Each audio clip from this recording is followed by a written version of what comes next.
I would like to welcome you on this 13-day voyage on board the Caledonian Star, exploring Madagascar, Comores and the islands of the Seychelles.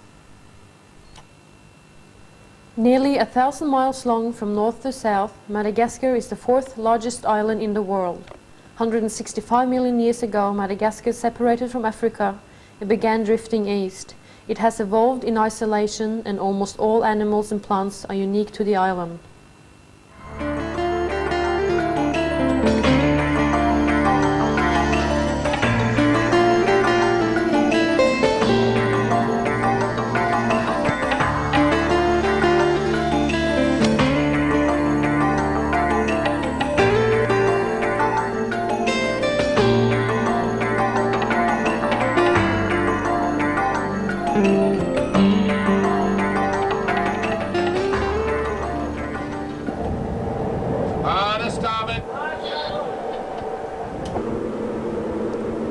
We boarded the Caledonian Star in the port of Diego Suarez, and our two ports of call in Madagascar were Nosy Bay and Majunga.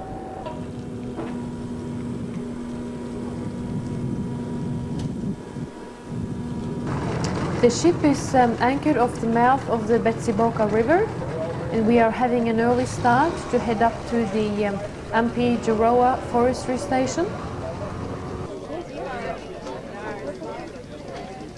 Ahead of us, a 3-hour-long bus ride through beautiful countryside.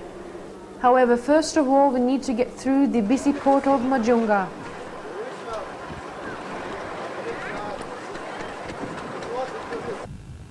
A quick stop to view the tremendous savanna area before continuing to Ampi-Jaroa, where we are hoping for some close encounters with some of the wildlife which Madagascar has long been famed for.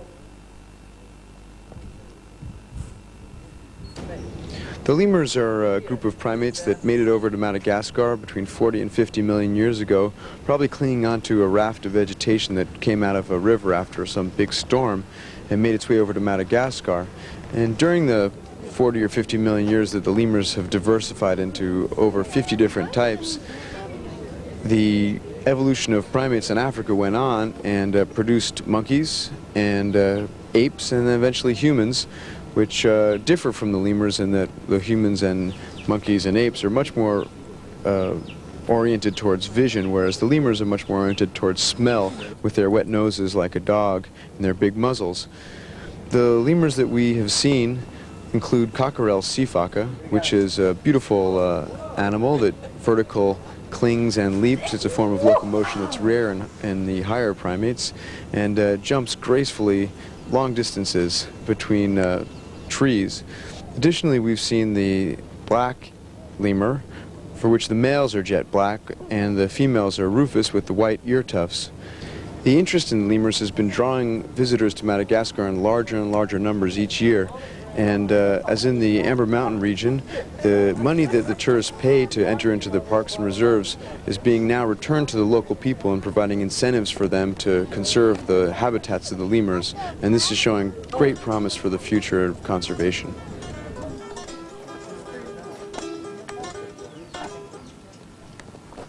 The most outstanding reptiles of Madagascar are the chameleons. They are indeed comical looking with their conical eyes which swivel independently of each other. These binocular vision eyes permit perfect aim and judgment of distance for the long round tongue which can sap an insect nearly a body length away. As you can see here, the chameleons do not change color to match their surroundings. Instead, they use the coloration for defense and territoriality. We saw lots of lizards today, and this one is the Madagascar alligator lizard, related to a lizard from the South US. And this is the spiny tail lizard, which is related to the iguana. Now this is the plowshare tortoise, which is considered the rarest tortoise in the world. Only about 100 to 400 remain in its bamboo and mixed scrub habitat. Its decline has followed habitat destruction by repeated burning. During the wet season, the males become restless and search for other males with whom they engage in combat. The fight using the horny projections And these battles are often fought in the presence of a female, and then the victor may then mate with her. Another endangered species is the flat-tailed tortoise, which spends 8 months of the year underneath leaves in the forest, just waiting for the rainy season to begin.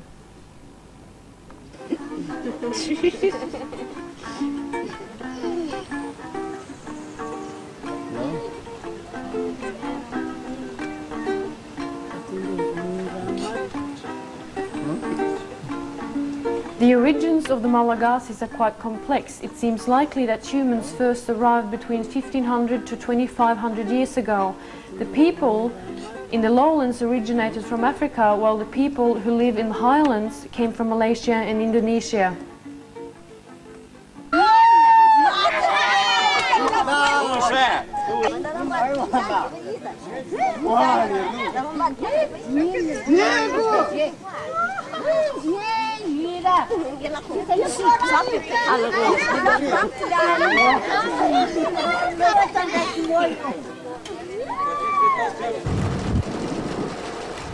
Arriving back at the dock in Majunga, we witnessed something extraordinary.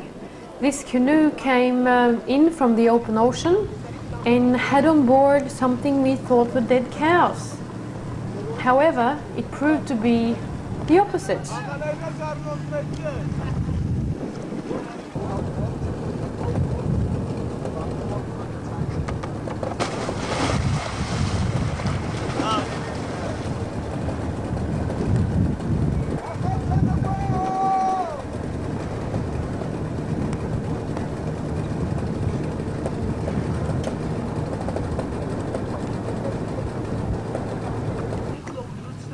Notice how they're holding the head of the cow out of the water while the other guy is cutting the ropes around the legs.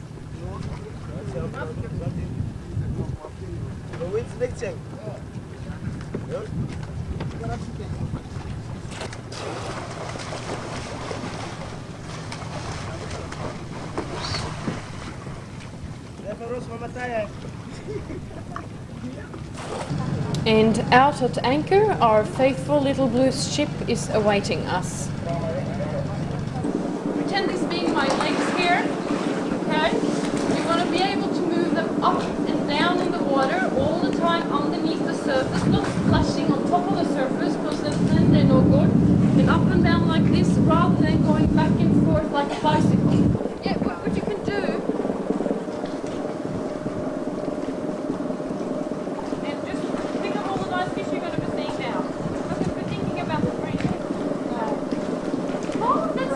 After getting acquainted with our snorkeling gear, we are heading out for our first underwater experience.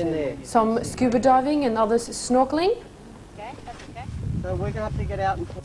We found the snorkeling and diving in Madagascar to be excellent. Pennant fish swimming amongst whip corals. Schooling grunts in the background. The beautiful mantle of the oyster. Note the characteristic spine at the base of the gills on this angelfish. Big, beautiful, blubbery lips. These sweet lips are seeking refuge below this black coral. This animal here is quite interesting. It's a cross between a shark and a ray. It's called a shovel-nosed shark or shovel-nosed ray. They live on the sandy areas and they feed on mollusks and crustaceans, usually during the night.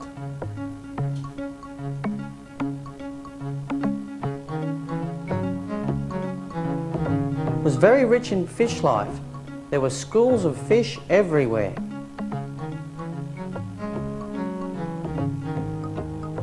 The crocodile fish, a member of the scorpion fish family and a master of disguise. They usually lay on the bottom and await an unsuspecting prey to swim by. This sea cucumber has spit out all these white sticky tentacles, which is a defense mechanism. This is a very good eating fish, a school of dog snapper.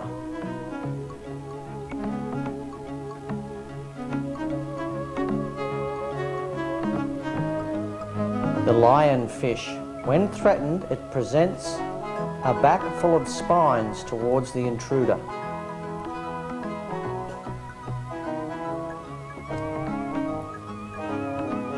A blue spotted stingray hiding amongst the sand.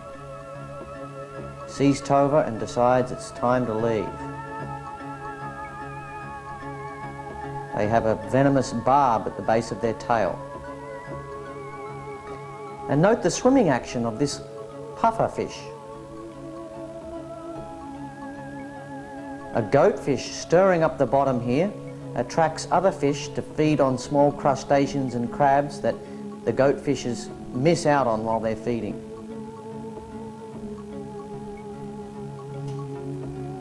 This is one of the most beautiful members of the angelfish family. It's called the regal angelfish. It has a very striking pattern and coloration. They're smaller than the other angelfishes and feed on sponges. This moray eel looks very threatening but is actually harmless.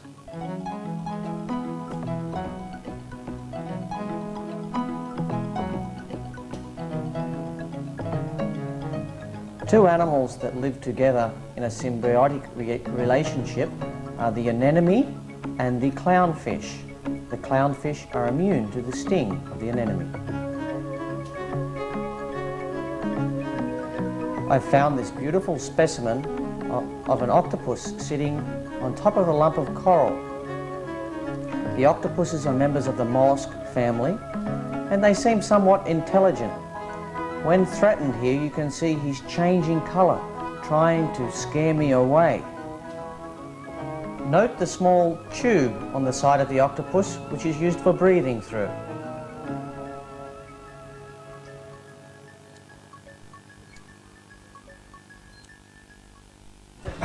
And as Lyle said, tomorrow we're going to be visiting my yacht, and then the day after tomorrow we're going to be visiting Anjouan.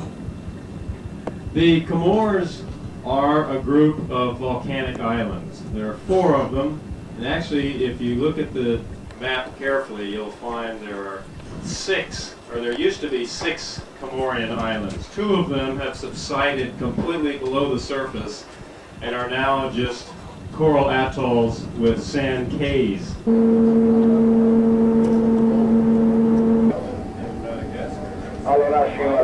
125.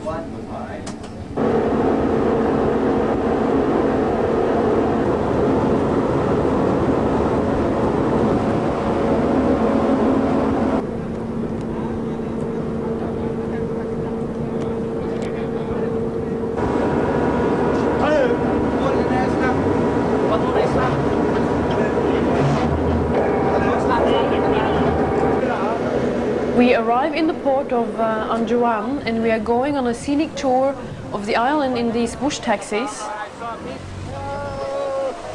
The local people say that Anjouan is the pearl of the Comores, with some of their exotic crops like ylang-ylang flower, cloves, vanilla and nutmeg. The ylang-ylang flower is the flower which they extract the oil to use in essential perfume like Chanel No. 5.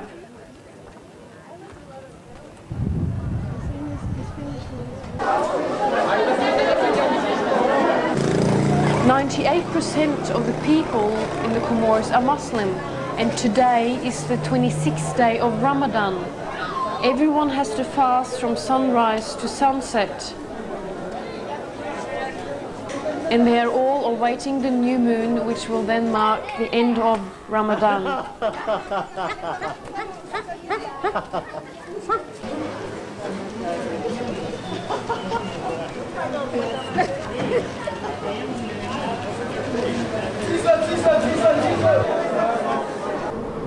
By lunchtime we were back on board and we are heading out towards the islands of the Seychelles.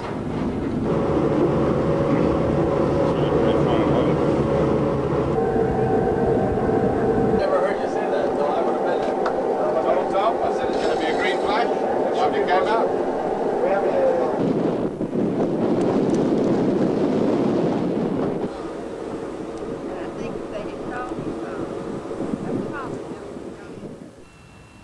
Literally 1,000 miles from anywhere, the Seychelles spread over 400,000 square kilometers of the Indian Ocean. Over 100 islands make up the Seychelles archipelago. 75 islands are coralline, including the world's largest atoll, Aldabra. Today, a World Heritage Site virtually untouched by man, Aldabra is a natural paradise. As we head ashore, the very first thing we see is a very recent track of a green sea turtle heading out at sea after laying her eggs in her nest on the beach.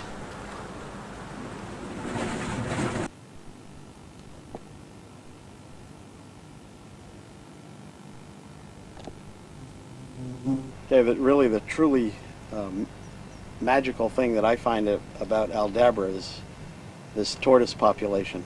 It's just something very, very primeval about it. Here's an animal that watched the dinosaurs come and go on this earth, and now they're down to the everywhere. Turtle and tortoise populations are in dramatic decline wherever they come in contact with humans or animals that humans introduce to places where tortoises exist. There's something like 160,000 of these tortoises here in Aldabra, and of course at one time they were decimated down to a very few in number, but when left alone and offered protection very quickly they were able to recover their numbers. They live for an extremely long time and lay many, many eggs over their lifetime, and once they get past a certain size on an island like this where there are no predators, they do very well and recover their populations very quickly.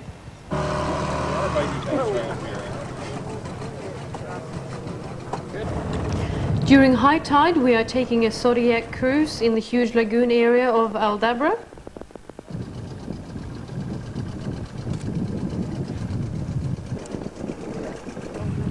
Something like 10,000 frigate birds breed here on Aldabra. That is the second largest population on Earth. The frigate bird has the lightest body weight to wingspan ratio than any other bird. I call them the maestro of the air. And amongst all the frigate birds, we found a nesting red-footed booby. Driving around in the narrower part of the lagoon system, we found some huge vents of water coming up. Watching this, we disturbed the peace of a baby booby.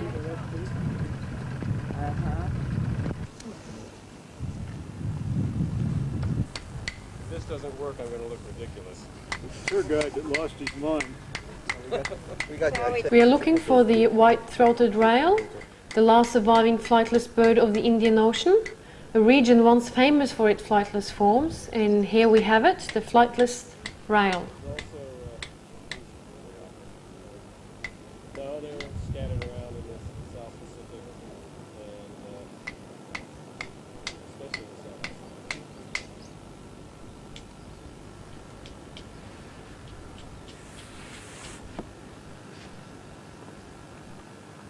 Pacific. The Aldabran Fody. Here on Aldabra, most birds trace their origins from Madagascar, but they have evolved colors and characteristics of their own.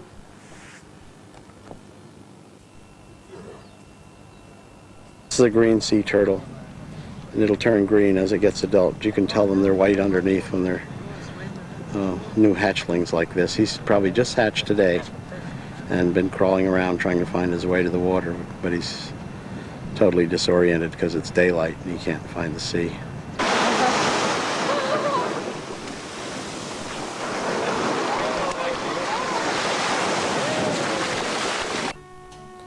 I think the great thing about Aldabra is that it's equally as fascinating under the water as it is above the water. The spotted pufferfish gliding along the reef.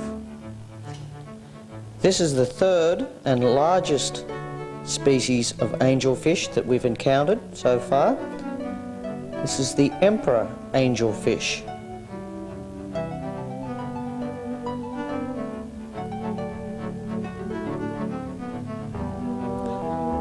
This is the double-saddled butterfly fish. Quite often you'll see butterfly fish swimming together in pairs. And the hawkfish silently awaiting lunch.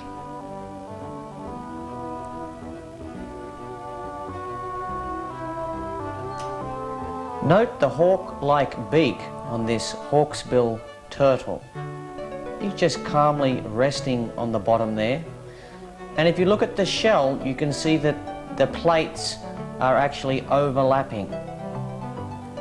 Also, another telltale sign of the hawksbill turtle is the jagged edges on the base of the shell there. They don't grow as large as the other sea turtles.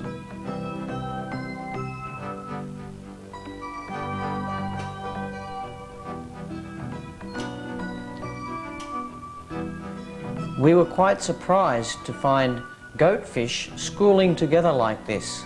Usually they spend more solitary lives on the reef. Another great big sweet lip.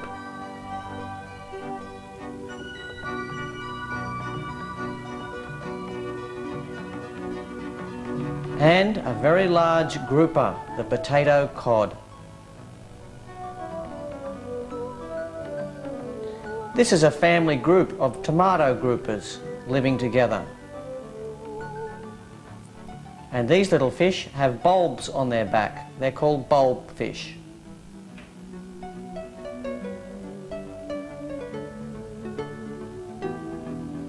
A blue jack. And underneath this ledge, there was a lot of action going on here. We grabbed the tail of something and pulled it out. It turned out to be a nurse shark. Didn't like being pulled out though. The marine life around Aldabra and the surrounding islands was fantastic.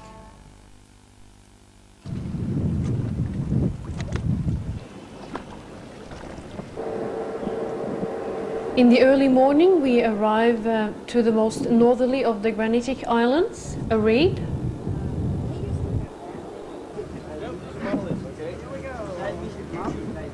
Dances on board. I dance on board, why not?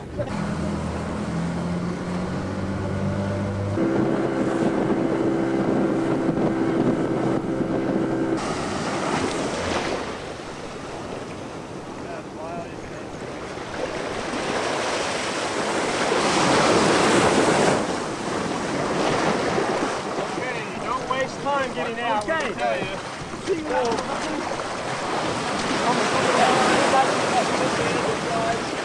Hold on, here comes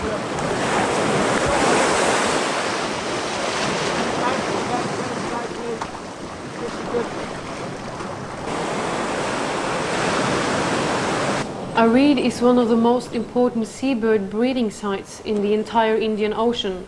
It contains the world's largest colonies of both lesser noddies and roseated terns, a species in serious decline. Red-tailed tropic birds also breed here, the northernmost outpost for this species, along with the white-tailed tropic bird.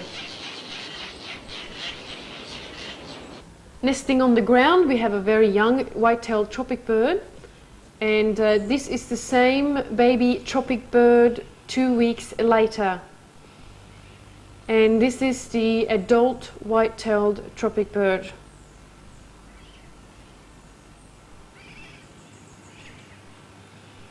One of the two species of skinks living here on the reed. Some of us went on the long hike this morning, which took us up to this beautiful outlook. And flying all around us were the terns, the lesser and greater frigate birds, and the occasional tropic bird.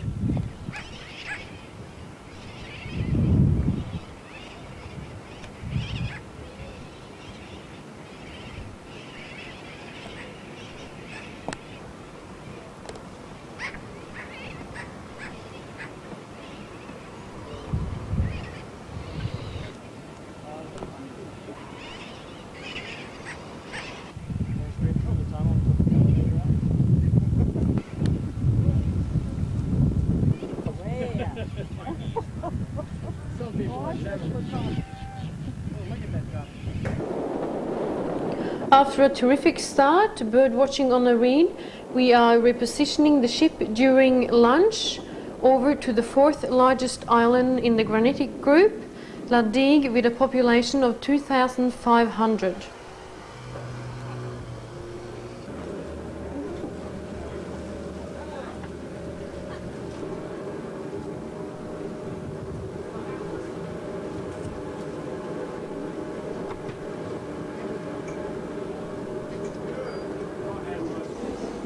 On La Digue they use ox carts and bicycles as transportation, but perhaps what La Digue is most famous for is these fabulous beaches with the weathered granitic rocks coming straight down into the ocean surrounded by soft sand.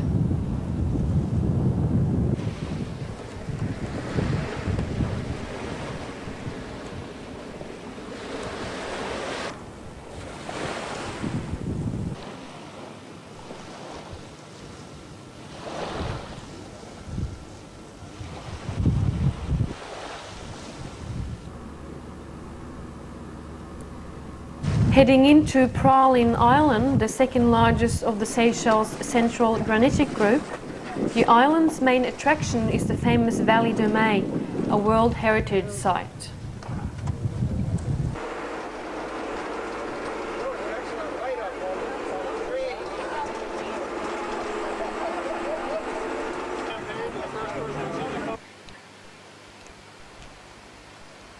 This is the Valley de Mai forest on Praslin Island, and it's one of the unique forest habitats in the world in that it's a climax palm forest.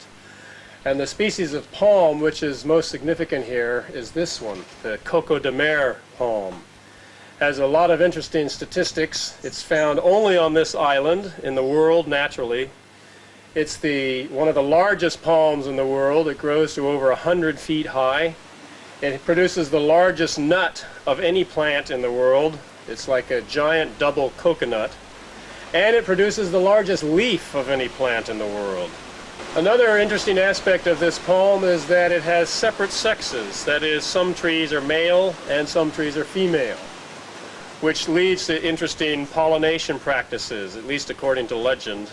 The male inflorescence is very much like a human male reproductive organ, and when you see the double nut, especially after it's had the husk removed, it looks very much like a human fetal reproductive pelvic area. So you can believe the aphrodisiac qualities that these plants supposedly have, and also the fertilization that takes place. The locals believe that the plants actually get up and walk around during windy, stormy nights and fertilize each other in a human way.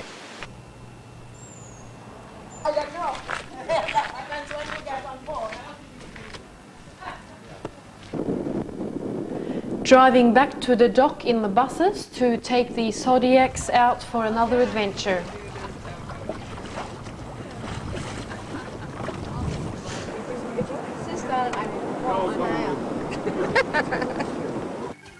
Schooling Bermuda chubs make their way over the reef flat. This is the lined butterfly fish and sharp-nosed puffers cropping algae from the rocks. The trumpet fish has the ability to extend its jaw and swallow fish. It's a fierce predator. Its jaw looks like a trumpet when it's extended. This is a cowfish, beautiful little horny cowfish. You can tell this is a young, inexperienced fish just by the way it's swimming. This is a juvenile oriental sweetlip. And this is the adult of the same fish.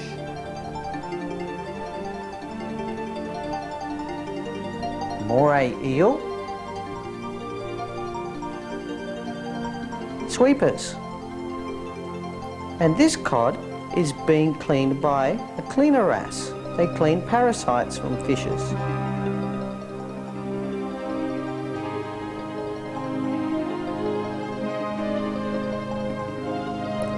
This cardinal fish has a mouth full of eggs. The males guard the eggs in their mouth.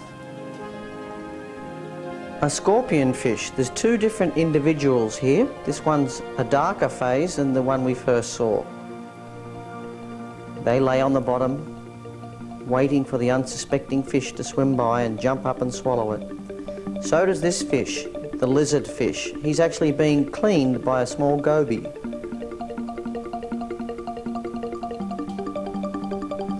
This fish looks like a parrotfish, but it's not. It's actually a wrasse, and you can see that by the teeth.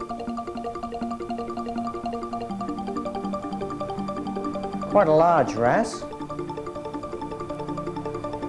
And this is one of the antheas, or jewel fish, some people call them. Blue trevallies. And a species of butterfly fish we've been unable to identify.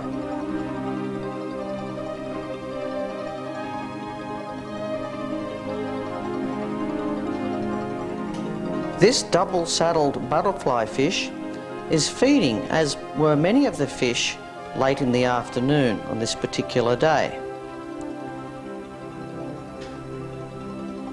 The oriental sweetlip,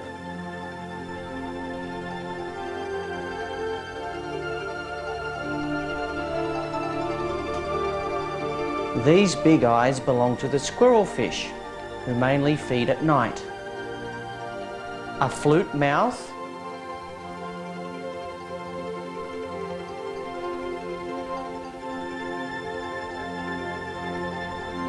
and a clam spawning. The ever-inquisitive bat fish,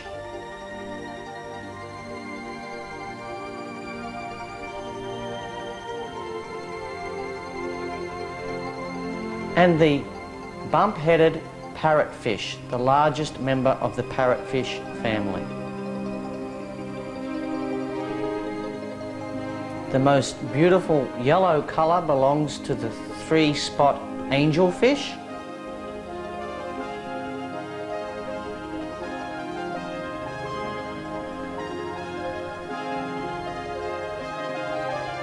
And the graceful motion of an eagle ray.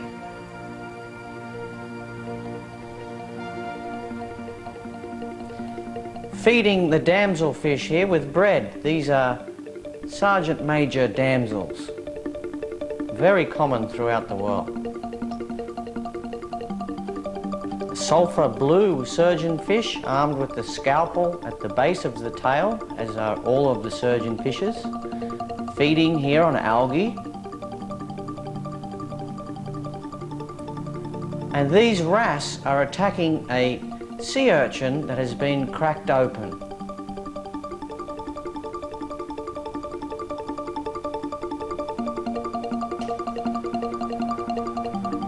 This is a hawksbill turtle, an endangered species. It was hunted quite extensively for its shell. They make jewellery and turtle shell products from the shell itself. This particular turtle has a great deal of algae growing on the shell.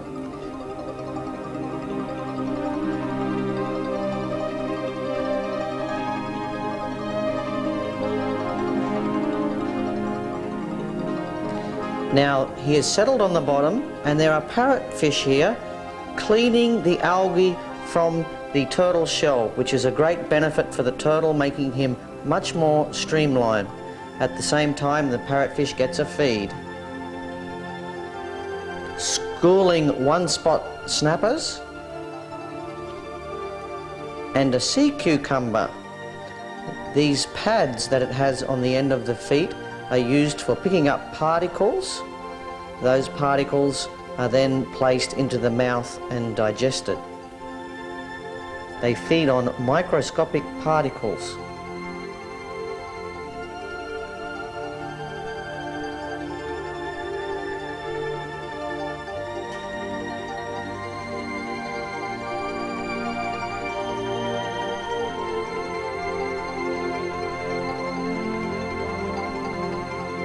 This is a different species of batfish to the ones that we've been seeing before.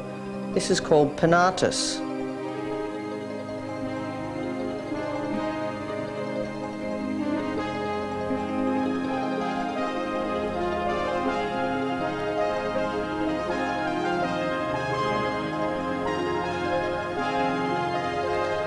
a big eye, and a porcupine pufferfish.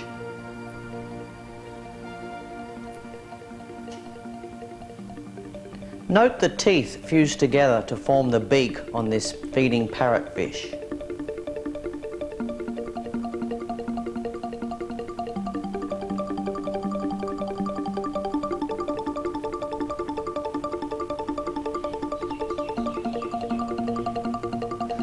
A big-eyed scad.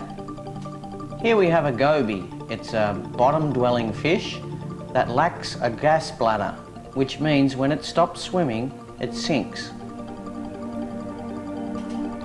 We did some snorkeling in some shallow water on an incoming tide and saw a large school of mullet.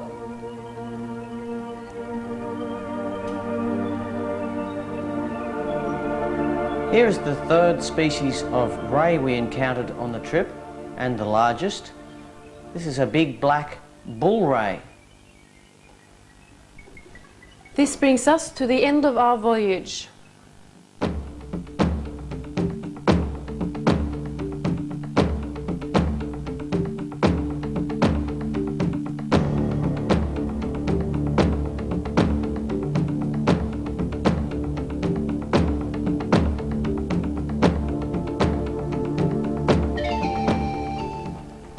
Both Mark and myself hope you enjoyed the video and that it brought back some fond memories of our voyage together through the fabled islands of the Indian Ocean. Thank you.